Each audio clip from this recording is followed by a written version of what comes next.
இயேசு கிறிஸ்துவின் இனிதான நாமத்தில் இன்றைய ஆவிக்குரிய சிந்தனைக்கு உங்களை அன்புடன் வரவேற்கின்றோம். இப்போதும் ஒரு பாடலுக்கு பின்பு உங்கள் சிந்தையை தெளிவிக்கும் ஆவிக்குரிய செய்தியை கேட்கலாம். அழைத்தவர் கைவிடுவாரோ? தெரிந்தவர் விட்டிடுவாரோ? அழைத்தவர் கைவிடுவாரோ?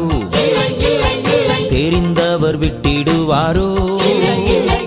பேர் சொல்லி அழைத்த தேவன், பேர் சொல்லி அழைத்த தேவன் உன்னை மகிமை படுத்திடுவார், உன்னை மகிமை படுத்திடுவார். உன்னை உண்டாக்கினவர், உன்னை சீருஷ்டித்தவர் உன் முன்னே நடந்து செல்கிறார். தீங்கு உன்னை ஒன்றும் செய்யாதே, தீங்கு உன்னை ஒன்றும் செய்யாதே. யாக்கோபென்னும் சிறு பூச்சியே, நீ ஒன்றுக்கும் கலங்கி விடாதே. இஸ்ரவேலின் சிறு கூட்டமே, நீ எதற்கும் பயந்து விடாதே. ஆண்டவர் இரட்சகரமாக இயேசுவின் நாமத்தினால் உங்களை வாழ்த்துகிறேன். இந்த நாள் நம்முடைய ஆவிக்குரிய சிந்தனைக்காக உபாகமம் 32:9-10 நான் வாசிக்கிறேன். கர்த்தருடைய ஜனமே அவருடைய பங்கு, யாக்கோபு அவருடைய சுதந்திர விதம். பாலான நிலத்திலும் ஊழையிடுதலுள்ள வெறுமையான அவாந்தர வெளியிலும் கர்த்தர் யாக்கோபை கண்டுபிடித்தார், அவனை நடத்தினார், அவனை உணர்த்தினார், அவனை தமது கண்மணி போல காத்தருளினார். யாக்கோபை எவ்விதமாய் ஆண்டவர் நடத்தினார் என்பது இந்த வசனங்கள் அழகாக சொல்லுகிறது. தேவன் ஒருவரை தெரிந்து கொண்டார் என்று சொன்னால் அழகாக அவர் நடத்துவார். பாதை மாறும் பொழுது தடுமாறும் போது கூட இருந்து உணர்த்தி பாதுகாத்து காரியங்களை செய்யும்படியாய் அல்லது தேவன் தமது திட்டத்தை நிறைவேற்றி விடுவார். ஆதியாகமம் 28 படித்தால் தெரியும். யாக்கோபு தன்னுடைய பெற்றோரை விட்டு தன்னுடைய மாமா வீட்டிற்கு போகிறான். ஏனென்றால் அவனுடைய சொந்த சகோதரனாகிய ஏசாவுக்கும் யாக்கோபுக்கும் பிரச்சனை வந்து விட்டது. என்றாவது ஒரு நாள் யாக்கோபை ஏசா கொன்று விடுவான் சொல்லி அந்த பெற்றோர் அறிந்தபடினால் தன் மாமா வீட்டுக்கு அவனை அனுப்பி வைக்கிறார்.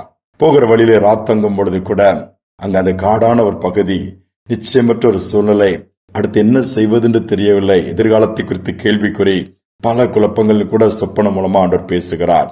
அதே தேவன் அந்த வார்த்தைகளை பேசினவர் மீண்டுமாய் திரும்பி சொந்த தேசத்துக்கு வர வைத்து வார்த்தைகள் எல்லா வாக்கு தத்தங்களை நிறைவேற்றி கொடுக்கிறார். நம்முடைய தேவன் வாக்கு பண்ணினதை நிறைவேற்றி கொடுப்பார். இன்னும் சொல்ல போனால் நித்தமும் அழகாக நேர்த்தியா நம்ம நடத்துகிறவர். நாம் எந்த விதத்திலும் சோர்ந்து போக வேண்டியதே இல்லை. ஏனென்றால் ஆண்டவரை நம்பியிருக்கிற பிள்ளைகள், அவரை சார்ந்திருக்கிற பிள்ளைகள், பாடுகள் வரத்தான் செய்யும், நெருக்கங்கள் வரும், ஏமாற்றங்கள் தோல்விகளை கூட சந்தித்தாலும் ஆனால் அவர் கைவிட்டதே இல்லை, கைவிடவும் மாட்டார். இந்த நம்பிக்கையோடு அவரை தொடர்ந்து ஓட நாம் கற்றுக்கொள்ளும்படியாக அழைக்கப்படுகிறோம். யாக்கோபின் தேவன் தான் நம்முடைய தேவன்.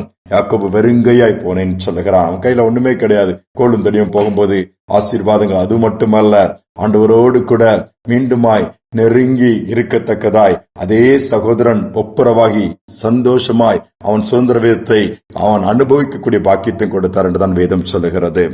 இன்று நம்முடைய வாழ்க்கையிலும் அவ்விதமாகவே கர்த்தர் காரியங்களை செய்வார். ஒரு மிஷனருடைய வாழ்க்கையை நான் படித்தேன். சீனா தேசத்திலே அவர் என்ன பண்ணுகிறார், குறிப்பிட்ட ஒரு இடத்திற்கு போய் ஒரு வேலையாக போயிட்டு திரும்பி வருகிறார். திரும்பி வரும்போது பெரிய நதியை கடந்துதான் அந்த பக்கத்திலே வர வேண்டும். அங்கு படகுகள் வருகிறது, அந்த தண்ணீரை தாண்டி அந்த பக்கம் வர வேண்டும் என்று சொல்லி ஒரு படகுக்கு அந்த ஊருக்கு போகாது என்று சொல்லி விடுகிறார்கள். இவர் அங்கு காத்திருக்கா, ஏற்கனவே அலைந்து திரிந்து காரியங்கள் ஆகாதனால மிகவும் சோர்ந்து போய் விட்டார். கையிலும் கொஞ்சம் பணம் இருக்கிறது. அப்படியே இருக்கும்போது அந்த புல்வெளியான இடத்திலே மயங்கி விழுந்து விடுகிறார். மயங்கி விழுந்த உடனே அவருக்கு என்ன நடந்ததே தெரியவில்லை. விழித்து பார்க்கிறார், அவருடைய கரங்களில் இருந்த பணத்தை காணவில்லை. அதை யாரோ திருடி விட்டு போய்விட்டார்கள். இவருக்கு இன்னும் அதிகமாய் சோர்வு வந்து விட்டது. ஆண்டவரே, உம்முடைய ஊழியமா நான் மிஷினரியாக வந்து எவ்வளவு தியாகங்களை பண்ணி கொண்டிருக்கிறேன். ஆனாலும் இந்த நேரத்தில் பாருங்களேன், சரீரமும் பலவீனப்பட்டுருச்சது, இருந்த பணமும் போயிட்டு நான் எப்படி அக்கறை போவேன்? அங்க போனால் தானே நான் என்னுடைய வீட்டிற்கு போக முடியும். இந்த ஊருக்கு போகக்கூடிய படகும் வரவில்லை, என்னிடம் பணமும் இல்லைன்னு சொல்லி உட்கார்ந்து ஒருவர் அந்த பக்கமா வந்தாராம். வந்து அவருடைய பேச்சு கொடுக்கும்போது ஒரு அழகாக அந்த சீன மொழியை, குறிப்பிட்ட பகுதியில் உள்ள மொழியை நேர்த்தியாய் பேசுகிறத பார்த்து ஆச்சரியப்படுகிறார். ஆச்சரியப்பட்டு என்ன சூழ்நிலையை புரிந்து கொள்கிறார். உடனே ஒரு படகோட்டியை கூப்பிடுகிறார்.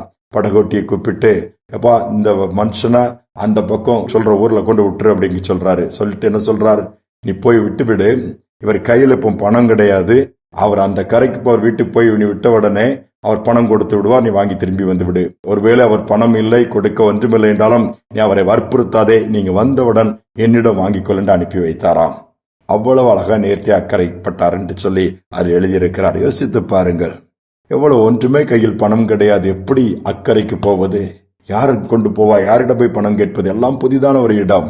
இதே போல நிர்பந்தமான நிலைமையில நீங்க மாட்டிக்கிட்டு, அல்லது என் நிலைமை இப்படி ஆயிட்டு நான் யார்கிட்ட போய் கையேந்தி நிற்பேன், யார்கிட்ட போய் உதவி கேட்பேன், யாருமே எனக்கு தெரியாத, நான் புதிதான ஒரு இடத்துல வந்திருக்கல, புதிதான ஒரு வேலை, புதிதான ஒரு காரியம், புதியதான ஒரு இந்த அனுபவம், எல்லாமே என்று தலையே சுற்றுகிறதுன்னு சொல்றீங்களா? சோர்ந்து போக வேண்டாம். உன்னதமான தேவனை நோக்கி பார்ப்பீர்கள் என்று சொன்னால் அவர் நடத்துவார், உணர்த்துவார், கண்மணியை போல பாதுகாத்துக் கொள்வார்.